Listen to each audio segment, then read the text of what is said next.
An all-American surveillance system is coming.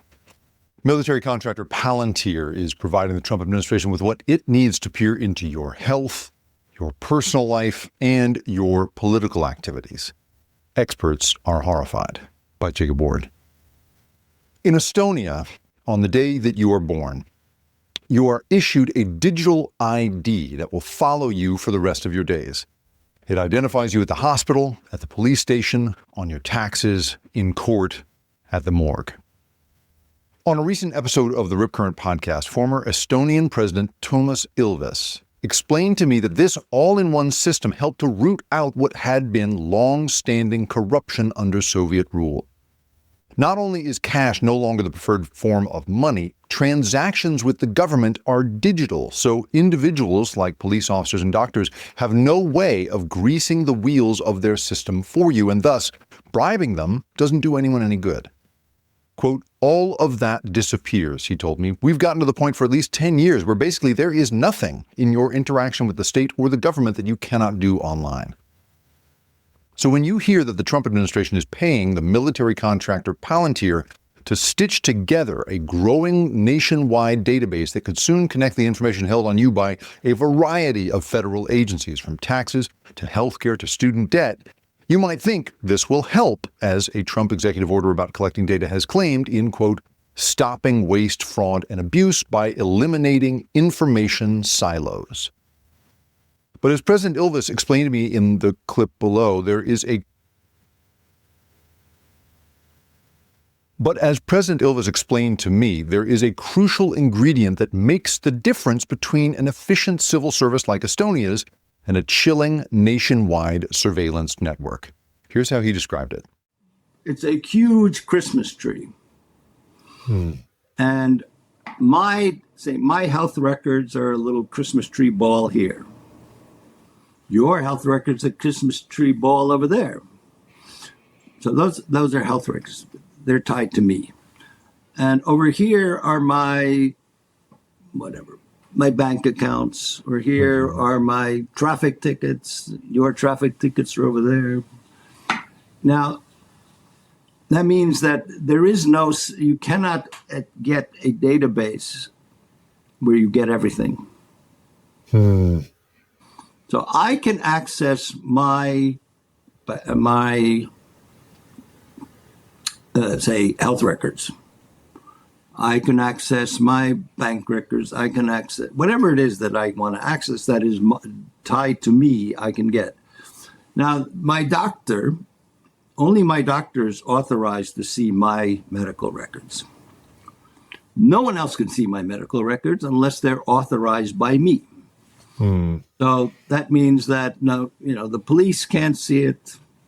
No one. I mean, you have to have permission to see it, and so that was the hard part. The technical stuff is easy, but actually figuring out what are all the firewalls. Shira Frankel and Aaron Krolik, writing in the New York Times, explained that after giving more than $113 million to Palantir to gather information from DHS and Pentagon databases, the Trump administration has bigger plans for the company. They write, representatives of Palantir are also speaking to at least two other agencies, the Social Security Administration and the Internal Revenue Service, about buying its technology, according to 6 government officials and Palantir employees with knowledge of the discussions. The push has put a key Palantir product called Foundry into at least 4 federal agencies, including DHS and the Health and Human Services Department. Widely adopting Foundry, which organizes and analyzes data, paves the way for Mr. Trump to easily merge information from different agencies, the government officials said. And in case it is not obvious to you, this is not Estonian transparency. It is potentially something darker. The New York Times reporters continue, creating detailed portraits of Americans based on government data is not just a pipe dream. The Trump administration has already sought access to hundreds of data points on citizens and others through government databases, including their bank account numbers, the amount of their student debt, their medical claims, and any disability status. Mr. Trump could potentially use such information to advance his political agenda by policing immigrants and punishing critics, Democratic lawmakers and critics have said. Privacy advocates, student unions, and labor rights organizations have filed lawsuits to block data access, questioning whether the government could weaponize people's personal information.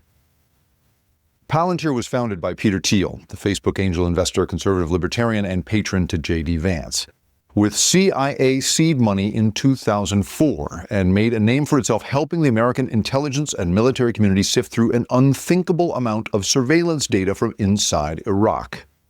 Its software allowed an operator to find patterns and people in mountains of raw video. Since then, its contracts with the Defense Department have grown and grown. A new DoD contract this year, separate from what the Trump administration has authorized so far, will pay it nearly $800 million. By the time the American military withdrew from Afghanistan, Palantir's technologies had evolved to the point of facilitating a detailed biometrics database in that country, one that collected identifying information but also made predictions about future behavior based on patterns of life. In her 2021 book, First Platoon, Annie Jacobson recounts a conversation with a military operator who had used Palantir in Afghanistan. Quote, "The fact that there's other moves afoot to actually use Palantir in the United States, I think that's very, very bad because of the type of 360-degree metrics that are collected," Kevin warns. "I'm not kind of saying, hey, I'm scared of Big Brother. That's not my view, but that is exactly what Palantir is capable of," end quote. The company has, like many technology companies, sought to distance itself from any controversy around how its products are used by essentially blaming its customers. On its blog, to which it refers reporters seeking comment, it writes, "Our software and services are used under direction from the organizations that license our products. These organizations define what can and cannot be done with their data. They control the Palantir accounts in which analysis is conducted." But a group of former Palantir employees have written to protest that how the technology is used is a deepening problem and should be the company's responsibility, at least in part. They warn against, quote, "the increasingly violent rhetoric which the company is employing today and the actions to which it might become complicit in the future." The company wrote in its IPO filings that it wants to be the default operating system for data across the government. And once a government agency becomes dependent on the company's Foundry system, the subscription model can serve to lock that agency into a relationship that is far easier to continue than to end. And its leader, CEO Alex Karp, publicly evangelizes a need to empower a new military-industrial complex to strengthen the West and actively celebrates the power of his products.